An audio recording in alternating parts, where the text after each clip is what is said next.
Président, bonjour. Bonjour. On vous rencontre à l'occasion de la présentation des Coteaux Varois. C'est un grand succès, on voit les gens derrière vous, il y a beaucoup de monde.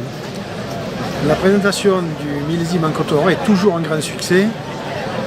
Et c'est vrai qu'on a beaucoup de visiteurs et sur ce restaurant et cette hôtellerie qui est magnifique, avec de très bons vins. Voilà, je crois que c'est un rendez-vous qui est incontournable et qui séduit beaucoup de monde. Et je suis très heureux d'y participer et d'aider aussi à l'organisation à travers le Conseil des vins de Provence. Alors, comme ailleurs dans le département, on a vu qu'il y avait une montée en gamme. Quel regard portez-vous sur ces 25 dernières années et sur les efforts qui ont été consentis par les agriculteurs? Écoutez, le regard que je porte sur ces 25 dernières années, c'est vrai, celui d'un agriculteur, d'un vigneron qui s'est installé en 91, au moment où les vins de Provence étaient peu connus et peu appréciés, je dirais. Et c'est vrai qu'il y a eu un gros travail. D'entrée, je crois que c'est la qualité qui a permis vraiment aux vins de Provence de découvrir leur lettre de noblesse, mais il y a eu un travail derrière sur l'image, une solidarité, et c'est vrai qu'en 30 ans, on a fait un progrès extraordinaire. La région Provence est reconnue comme une vraie région viticole aujourd'hui, d'un point de vue national, mais aussi international, et c'est vrai que c'est une très bonne chose pour nous.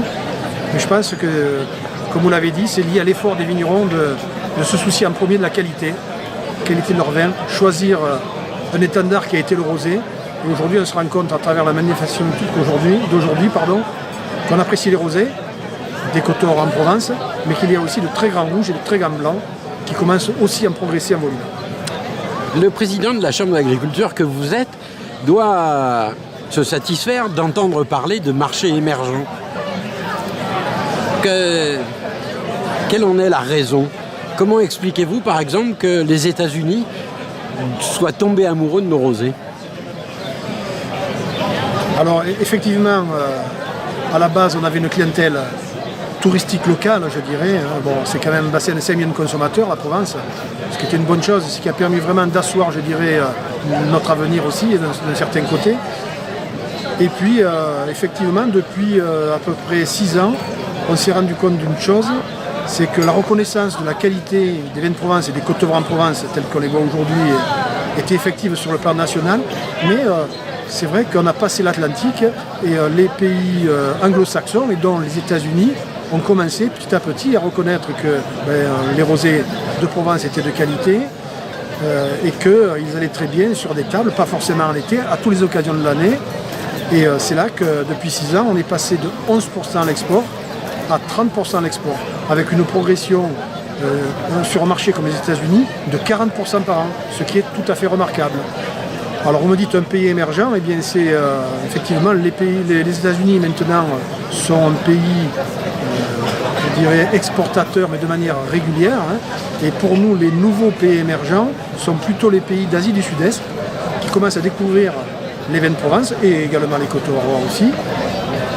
Et aussi l'Australie. Bizarrement, on a vu un pays comme l'Australie, qui est productrice de vin rouge et de vin blanc, commencer à reconnaître la Provence comme vraiment la région qui avait ce niveau de qualité en rosé. Et voilà, maintenant, ces pays-là sont vraiment des pays émergents sur lesquels les volumes progressent et permettent vraiment d'asseoir la stabilité économique de nos appellations. Alors une dernière question, peut-être beaucoup plus personnelle. Il se chuchote que vous seriez dans votre dernier mandat de président de la Chambre d'agriculture. Écoutez, il se chuchote beaucoup de choses.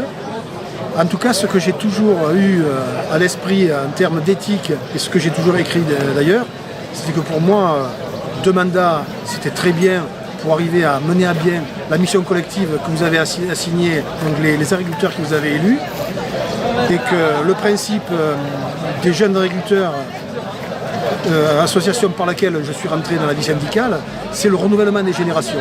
Donc effectivement, je préférerais que pour la suite, un plus jeune que moi, qui a les compétences, qui a le savoir, qui connaît bien les dossiers, puisse me succéder. Vous savez, réussir sa vie, la première chose, c'est de réussir à transmettre.